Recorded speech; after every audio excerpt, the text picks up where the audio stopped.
This is Hear Her Sports, and I'm Elizabeth Emery. This week's guest is Benita Fitzgerald Mosley, a gold medalist in the 100-meter hurdle from the 1984 Los Angeles Olympic Games. She was the second American woman and the first African-American woman to earn that medal. She was a member of the 1980 and the 1984 U.S. Olympic teams and alternate in 1988, a gold medalist in the 1983 Pan American Games, an 8-time national champion, and a 14-time NCAA All-American.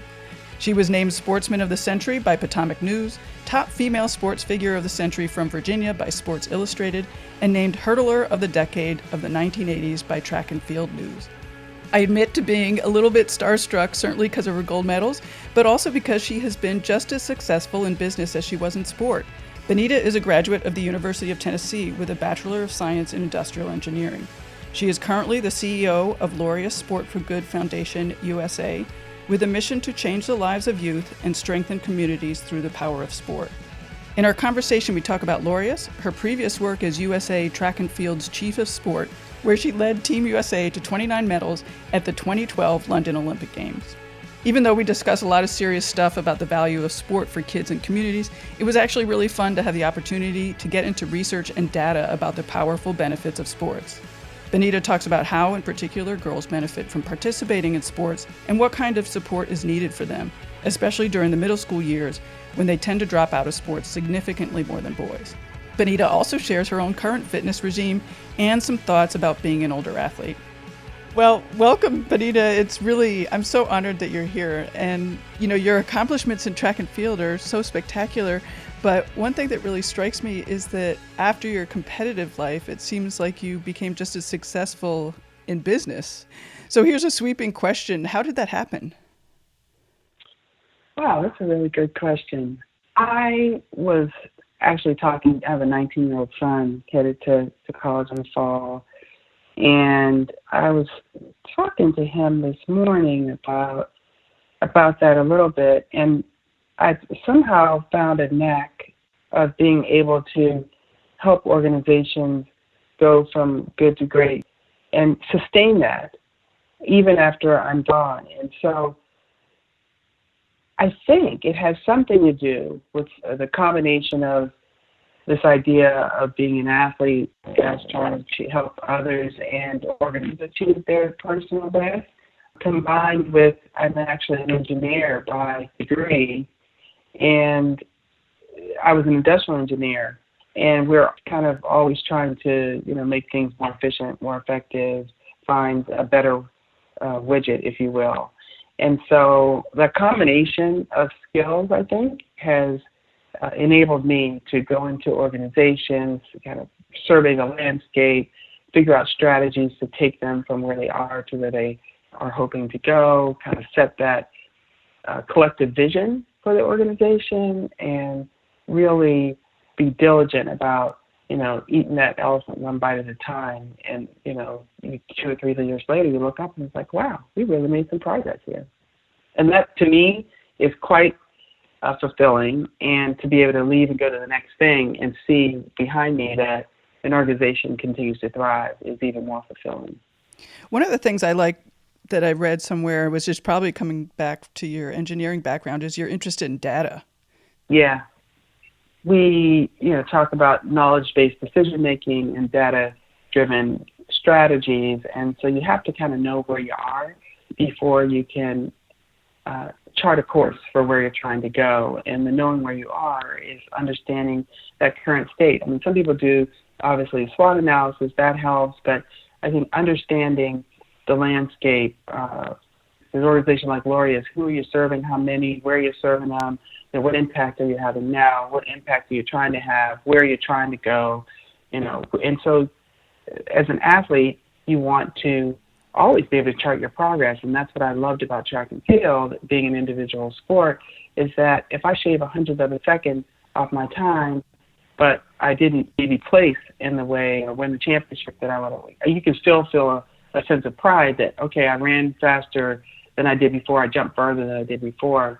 And for me, understanding what my personal best is right now, or the organization's personal best is, and then what we're trying to get to and where I am on that continuum is helpful to me. And in business, people talk about short-term wins all the time, because they are kind of motivating to yourself and to your team to say, oh, okay, yeah, we're making some progress. And without data, you have no idea where you're going. It's interesting you brought up that you watched data when you were in track and field. That seems sort of progressive to me. I mean, because you were racing in the 80s. That seems sort of pre-data of... Yeah, it is. Yeah, it is. Was that from your coach? Definitely from my coach and from the people around my coaches. So the guy named Dr. Ralph Mann, who's a biomechanist, and he helped me back in the 80s with all this, kind of Star Wars kind of stuff. He had these force plates that he would have embedded into the track and could determine based upon that and certain other measurements how far away you're getting taken off and what force you're taking off to get to the hurdle and what force and angle you come off the hurdle with.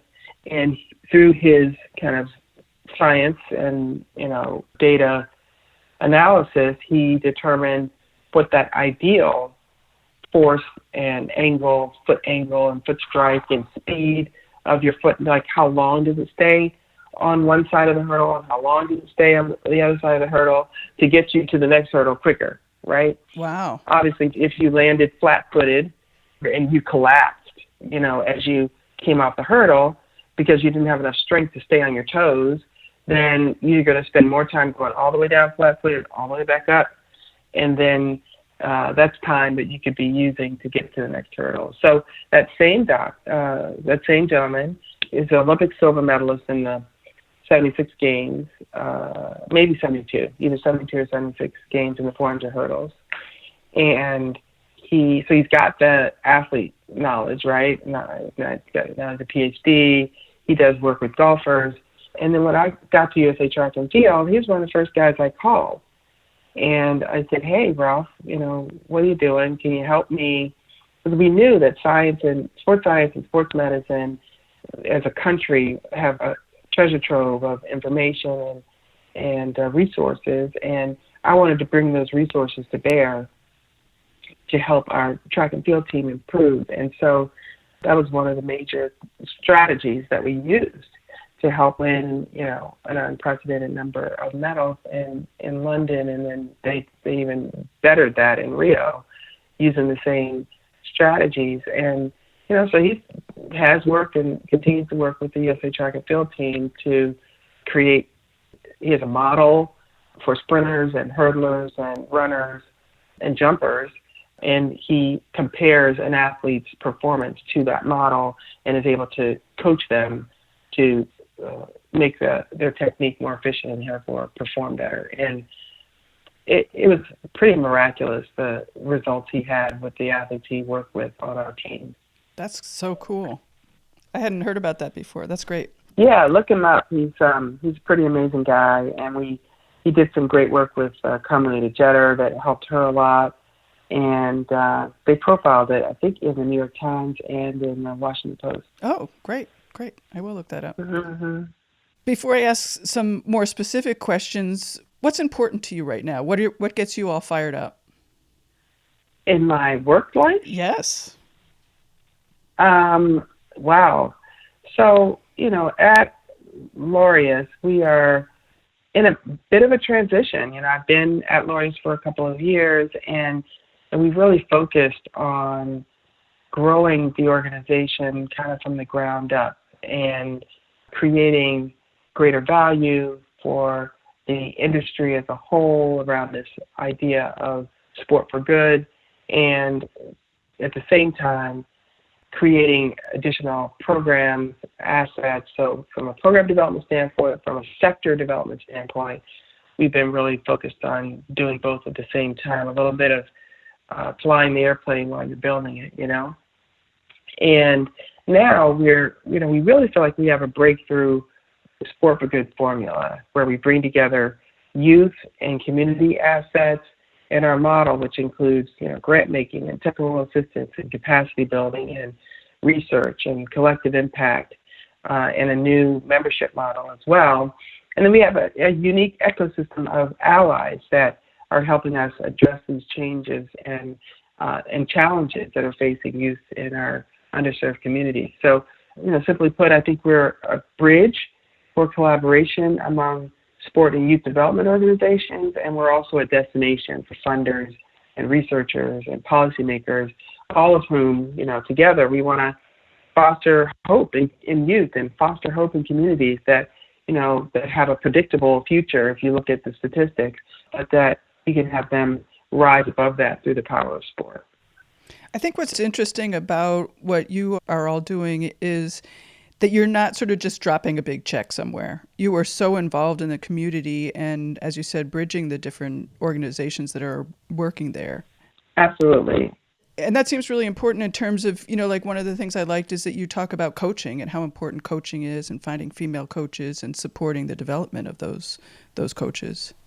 Absolutely. And we understand, we did a study this year, actually it was a global study around empowering girls and women through sport for development. And certainly the coach is important in all of these programs. And we place coaches in over 100 cities around the country through Up2Us and Playworks, two of our large national grantees.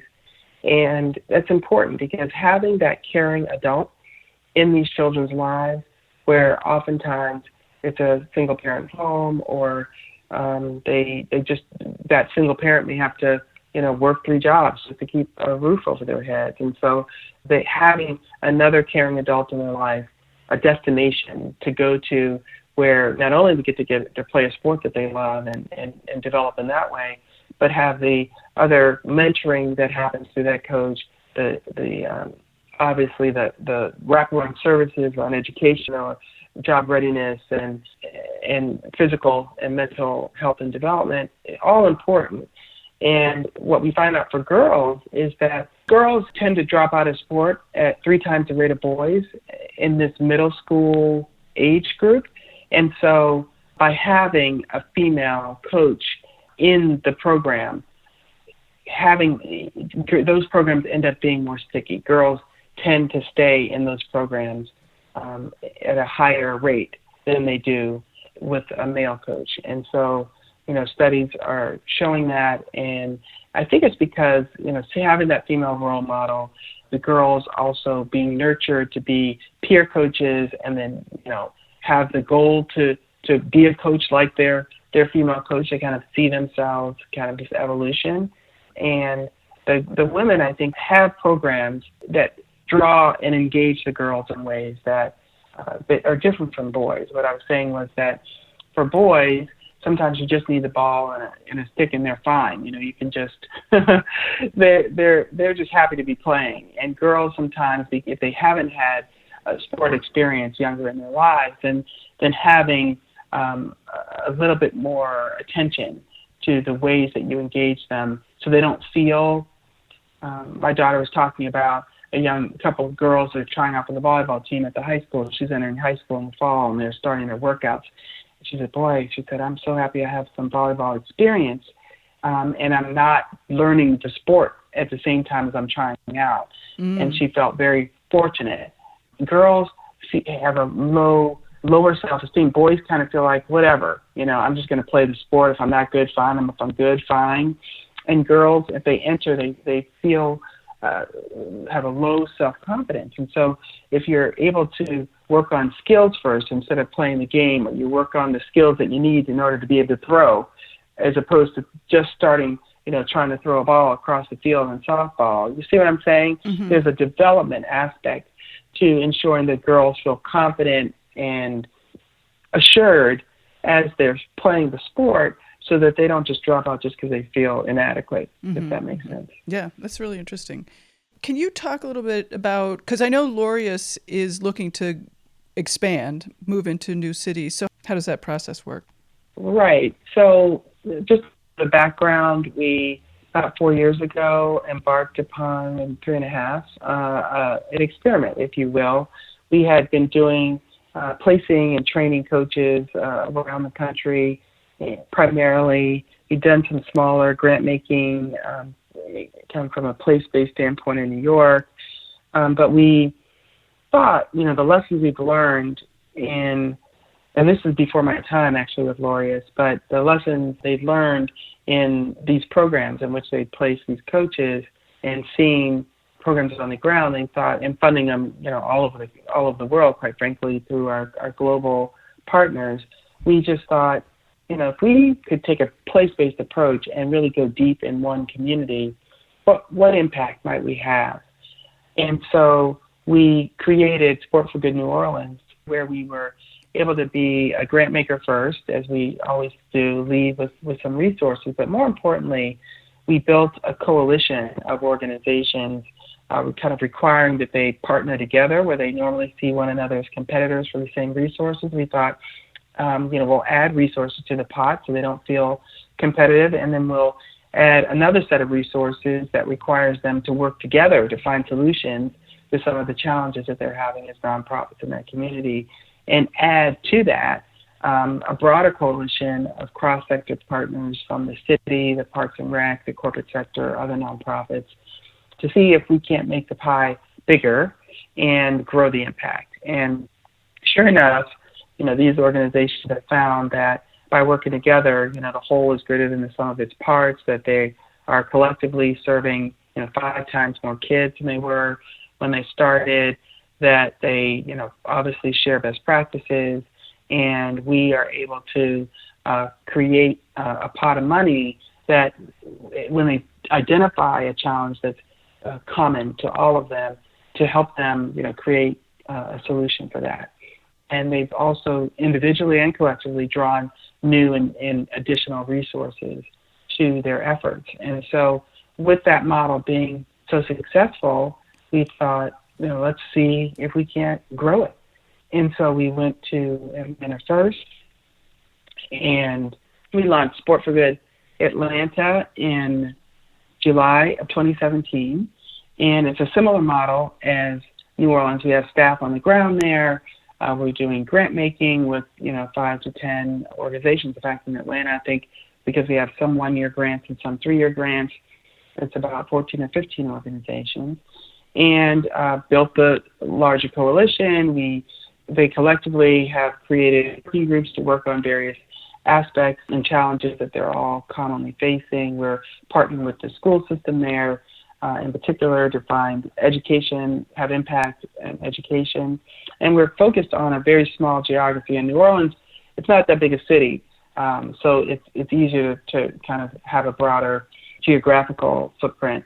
In Atlanta, it's a humongous city, and so we're focused on the west side, which is just in the shadow of Mercedes-Benz Stadium. And Mercedes-Benz USA has been very instrumental in funding both of those cities. New York, we launched in January under a different model. And we have created and launched the Sport for Good League, which is an association that we hope will grow as an opportunity for professional development and engagement and mentoring and access to resources, both locally and nationally, where people in this sector, in this sports-based youth development sector or sport for good in the broader context, are able to find those resources. Most of us belong to some association or another, and for any industry out there, there's an association, either professional society or a trade association that you can belong to and be a part of as a company, organization, or individual. And so we're trying to be that for this sector. And so the New York one, we're partnering with Nike.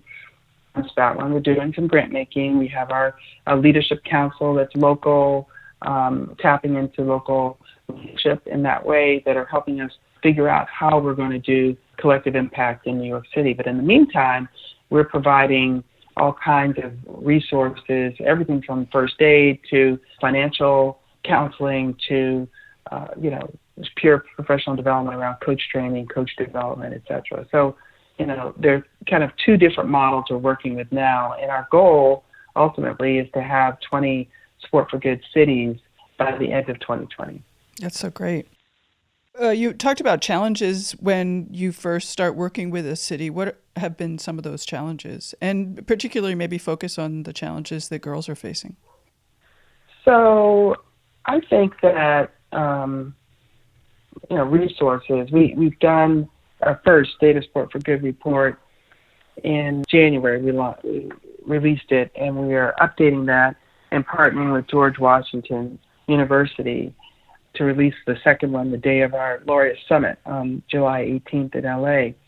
And it really highlighted that access to resources is probably the number one challenge that these organizations are facing.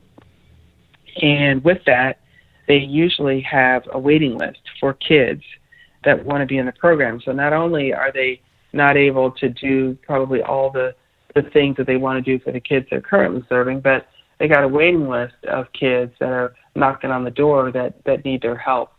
And so access to resources, the monitoring and evaluation that these organizations need to do, the rigor with which they need to evaluate, talking about data earlier, evaluate their impact and prove their impact and communicate their impact.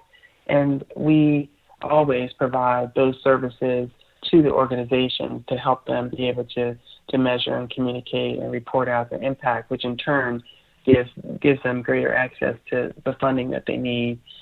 Transportation is always an issue. Just access to facilities, be they outdoor facilities or indoor facilities. And then, for girls in particular, we talked about the fact that, there's often some cultural hurdles that those girls have to get over with, participating in sport in the first place. They're often late to the party and don't start at 4 and 5 and 6 years old like sometimes boys do. And so just ensuring that you understand where the girls are coming from, where they're starting, to ensure you meet them where they are. What are your big vision goals? 10 years from now, what would you like to see these programs doing? So I think for us, the big vision is to truly, sports everywhere. It is a resource, I think, that people see a great way for kids to stay physically active and understand. I think now, as with Michelle Obama's Let's Move campaign and many others with the CDC and elsewhere, many organizations are talking about access. They're talking about the physical benefits of sports participation. I think we're starting to talk more about the social and emotional development of kids, the mental health aspects and benefits to participation in sport. But I think it goes beyond that. It goes beyond that for the youth that are participating, and it goes beyond that for the communities. And our mission statement is to improve the lives of youth and unite communities through the power of sport. And it's bifurcated for a reason, because we understand that the way that sports can help improve lives, if you use it intentionally to do so, is the life skills that the kids learn. And it's certainly the social and emotional development and the health. It's the mental health and physical health, but it's also with the wraparound services that these organizations provide. It's the educational outcomes that are improved. It's the employment outcomes and opportunities that come out of that. It's the community impact. So I was thinking the other day, because I live in the D.C. area, seeing the Washington Capitals, and we watched more hockey in my house in the past couple of weeks than we've ever collectively as a family ever, and enjoyed every minute of it. And, just cheering our home team and watching them, skate to victory. And I tell you what, I was never downtown at the game, but when they had home games, the stadium obviously was packed in a sea of red, and outside in Chinatown around Capital One Arena, it was just a sea of fans. And same thing with the parade a couple of days ago. And, in that crowd, right, are tall people, short people, white people, black people, rich people, poor people. Like, it's, all mix of, Muslim people, Christian people. Nobody cares. We're all Caps fans, right? And sport has a way to unite people, and this is our founding patrons' words. Sport can unite people in a way that little else does. And that ability to unite people, whether it's Friday Night Lights or it's cheering for your favorite professional team or it's going to, a soccer tournament with your kid, it is an ability to bring people from across all socioeconomic, racial, cultural, gender barriers and bring them together through the power of sport. And so talk about big vision. The big vision is for, this idea that, Mandela said sport can create hope or once there was only despair. And I touched on it earlier, but it's really this idea to use sport to create hope in these communities, to create hope in these kids' lives where they can see a positive future where, the predictable future of becoming high school dropout, twice the graduation rate if you're participating in these programs, of getting involved with the juvenile justice system. You have a 40% less likely to get involved with the juvenile justice system if you're involved in one of these Sport for Good programs, of becoming obese, of, not addressing, your mental health issues and having better outcomes related to job readiness, work readiness, employment outcomes. And all of those things not only help these kids, but it has great effect and impact on the communities in which they live. And so that's what we want. We want a recognition of the fact that something that's right in front of our faces, this idea of sport and sport participation, goes beyond the obvious into this idea of creating a hopeful future for youth and impacting the communities. Wow, that's great. Do you have a favorite success story? Yeah, I do. There's a guy named Sky Hyacinth, and he was a basketball player, played at UConn, and grew up in the New York City area, and moved around from home to home. Really under-resourced, and kind of that typical story, right? But when he found the sport of basketball, found an opportunity to grow outside the classroom, always a good student, but able to participate in something that he loved, but that took him places that he otherwise wouldn't have an opportunity to go. Hence the full scholarship to play basketball at UConn, graduated with a degree, worked, in New York City and marketing, and, kind of got out of his circumstances, right? And to having a healthy, wonderful life. And had a friend playing for the Pelicans and went down to New Orleans to see him, and ended up, as basketball players do, in a pickup basketball game with some young kids running around, and went back the next day to the same court and the next day to the same court, and realized that, I can have an impact if I could put a program together that could serve kids like I was when I was a youngster. So he created an organization called Elevate New Orleans, and that organization provides basketball training to young kids, pretty much, from ages of probably 6 to 8 all the way up through high school. And in the past 4 or 5 years, since he's had the program, every kid that's gone through his program and graduated has gone on to get a college scholarship in basketball or an academic scholarship. Wow. And many of them, there's one or two of them that kind of tops in the nation in the sport. Most of the girls, a couple girls, a couple top 10 in the country. And so not only is he getting great basketball training, but he provides tutoring and other educational services, test prep, and all of that happening. The gym is here, and there's a classroom adjacent to the gym. So you either, break them in half them go to tutoring for the first half, and then you go to basketball, or flip it, and you can't get on the basketball court that day if your grades aren't right. You can't get on the basketball court that day if you haven't finished your homework. And so if you haven't studied for the test yet. And so the basketball is a carrot, which they all want because they love the sport and they're good at it. But the only access they have is if they're doing well. And so one reinforces the other, and he's had some really great success. And, his organization, he had to start a nonprofit from scratch. And so he will tell you that the coalition that's been around him in New Orleans of these organizations, the best practices that we provided, the organizational support, professional development that we've provided as his organization's gone from a small team and startup to all the growing pains that anybody would have, creating, not understanding nonprofit law, not understanding tax laws and all this other kind of stuff, to help give him that guidance and support has been invaluable to him. Mm-hmm. Wow. Do you have any areas where you're really struggling to find a fix? I would say we probably do the least and around this idea of employment. And I say we, I mean that to say the programs that we fund and support. A lot of them do education. Obviously, the health and wellness component is there just through the fiscal participation. I think the community unity and social cohesion factor is happening through the teamwork and the diversity and inclusion and social and emotional development. All of that is I think, happening. One program that we did in Atlanta recently, we called Going for the Goal, Getting Work Ready, and where we brought in several youth from the West Side community, 15 or 20 of them, I think, and did some job training for a day. And then the organization, the company that's doing the concessions for the Atlanta United soccer team, hired them at, $15, $18 an hour to do concessions, work concessions during the games. And so these kids are making more money than they've ever made in their lives, probably more money than their families ever made in their lives.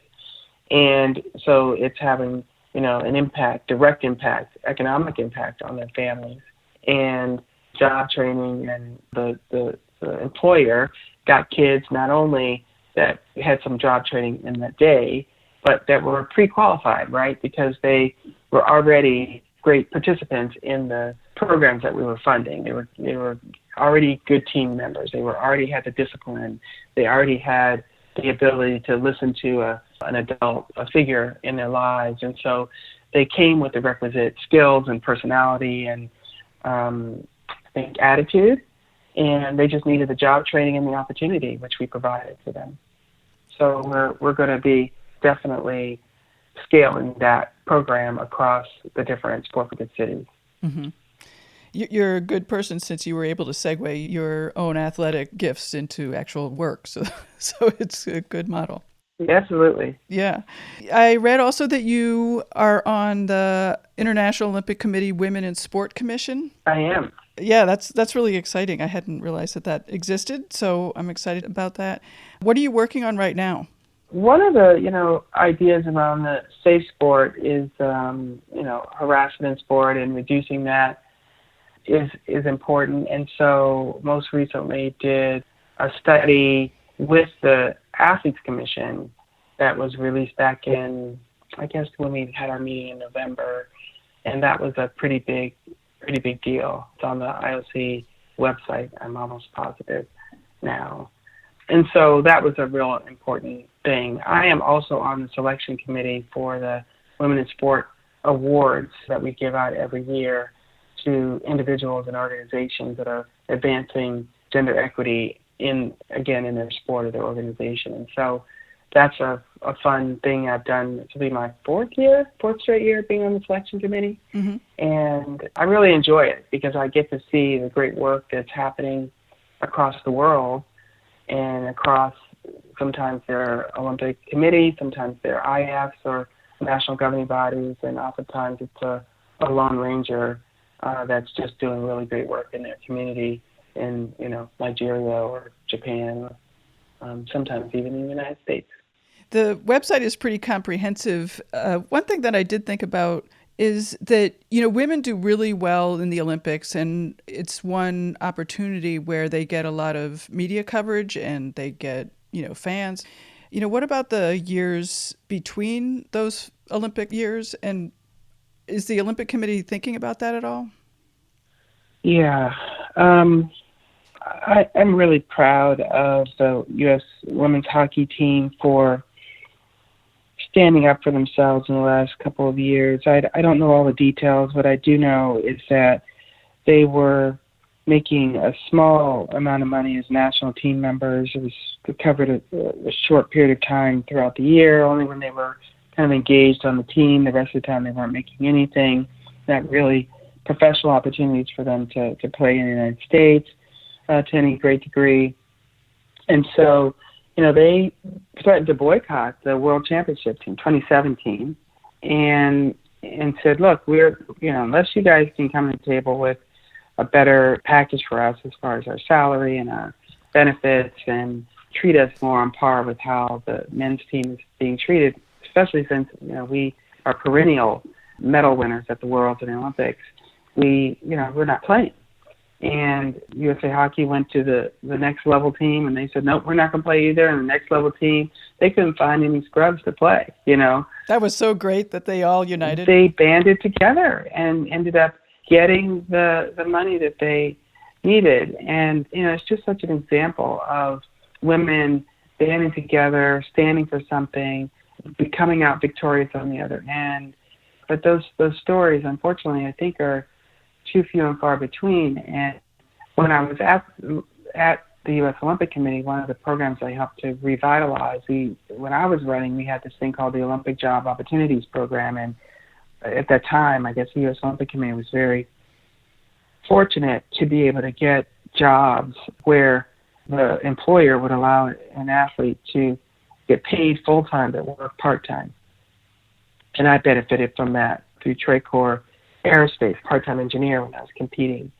And so that waned away. Then they had the Home Depot program, and that waned away. And then the program was kind of dormant for a while. So when I got there in 2013, we created an education program, which is important for athletes. You talked about transition. So part of this is what's happening in between time, and part of this is what happens after and how do you prepare for life afterwards.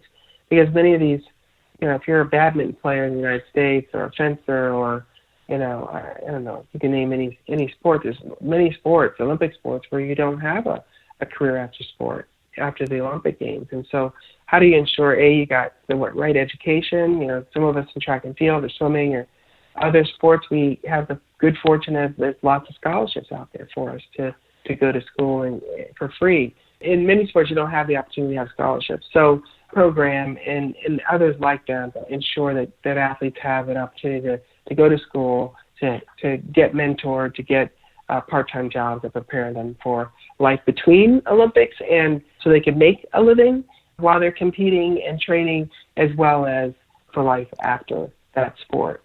And in between time, people don't always know, but there's all kinds of competitions. There's invitationals usually for most of these sports all over the world. There's World Cups, there's World Championships in between that athletes train for. For track and field in particular, there's something called the Diamond League at the IAAF, which is the international federation that oversees the sport around the world, hosts. And so there's a series of 10 or 15 meets and a prize money, and there's people who get the most points at the end of the day get even more prize money. So depending on the sport, some have no money, some have some, and the athletes toil away in between for that 16 days of glory every 4 years. Before we wrap up, I'd love to hear what kind of physical activity you're doing these days.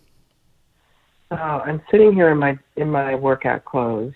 I had intended to do my Tabata this morning, but I think I will do it right after this call.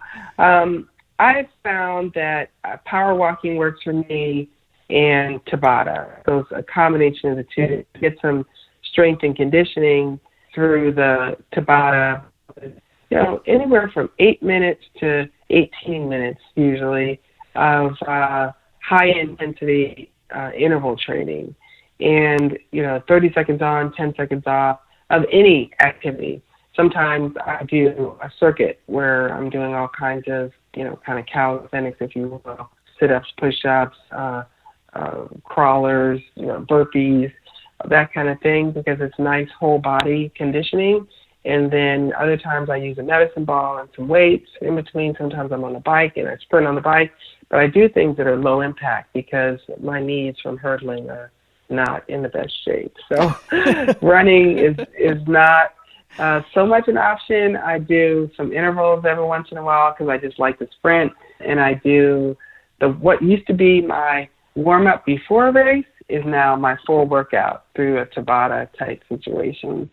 So that's me. It's not it's not all that sexy or interesting, but it helps me manage my weight and keeps me strong. Yeah. What's Tabata?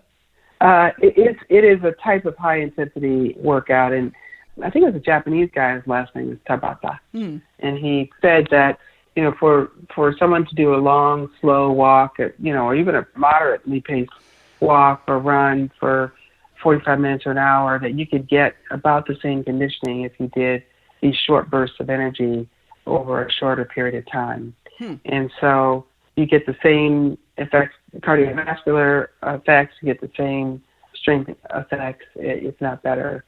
So for me, A, being a sprinter, and B, being a busy working CEO, mom, wife, anytime I can cut it shorter, I'm happy. So yeah. You sort of mentioned your knees, and do you have, like, how do you feel about being an aging athlete? Have you thought about that? Oh, I hate it. I absolutely hate it. I do. Yeah, me too. And it's not so much the aches and pains. I just don't like my body. Like, I like being strong and fit and slender. And people look at me and always ask, what do you work for? How do you? And I look at my body and I think to myself, I got this pouch here and I got back fat and I got, this cellulite where it once wasn't, so I will never look like I did when I was an Olympic athlete. There's just no way to do that. And so, at least not with my life the way it is now. So it's okay. And I'm fine with it. I don't have low self-esteem over it, but that part is just hard. I'm sure this is how aging actresses feel. They see their movies once when they were just the most gorgeous thing in the world. And now they're, not the same, don't look the same. They're still gorgeous. They're still gorgeous, but they're not young and gorgeous. You know what I mean? Right. And so the thing is, you can't be a 3-year-old Olympic gold medalist. I'll be the gold medalist for the rest of my life, but I won't be 23. So right. It's worse, I think, for us because we was once this wonderful physical specimen, and now we're not. And it's hard. It's hard. And then you have the aches and pains on top of it. It's like, really? I remember I had my daughter.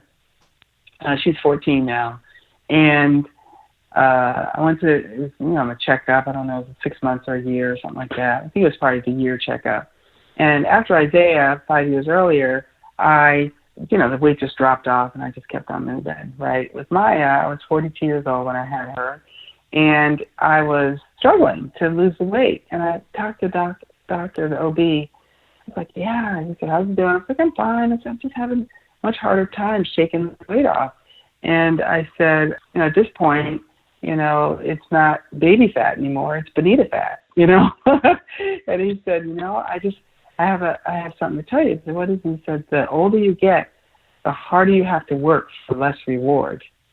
And I just thought to myself, that is the antithesis of an athlete, right? I mean, we work hard, we expect to see results, and the harder we work, the more results we get, right? The faster you run, the more weight you lift, the better, you shoot, or whatever it is. Like it's supposed to be some relevance to the work you put in and the results that you get. And what he's telling me is I can work hard all I want, but I have to work even harder, and I'm going to get less results than I expected to get or that I used to get. So that's the aging athlete, and it's difficult psychologically, physically. But you know what? I'm happy to be here, happy to have my health and my wonderful family and this great job. And I just count my blessings. Yep. Well, thank you so much for talking to me. I really appreciate it. It's really wonderful. Thank you so much. Bye-bye. Bye. A big thank you to Allison and Amrav Lorius for reaching out to me and making this episode happen. Thanks to you for listening. Tell your friends about the podcast. Hear Her Sports was started to increase media coverage of female athletes and women in sport. 44% of athletes are women, yet only 4% of media coverage is about women. That's not a number, it's a rounding error. Spread the word about fantastic, strong women speaking up and doing amazing things. Please subscribe on iTunes and encourage people you know to do the same. It really does help more people to find the podcast. Thank you to Agnes Studio, the blog She Rides Her Bike, Gold Mines, and Leap Strategies for super support and partnership. I'll be back in 2 weeks with another episode. Bye-bye. All right. I kicked the dog out. I closed my door. I had the headphones on.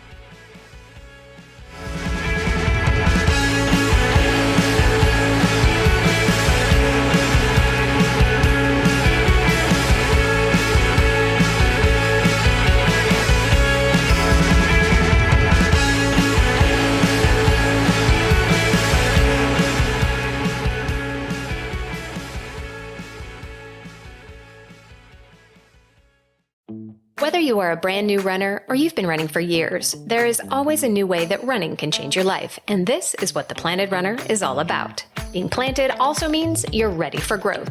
You can start exactly where you are right now and get better. I'm Coach Claire Bartholic, and I've coached hundreds of runners of all ages and abilities with science-backed training, nutrition, and mental strength techniques. And on the Planted Runner podcast, I'll share it all with you. You can be a better runner at any age. I'll show you how.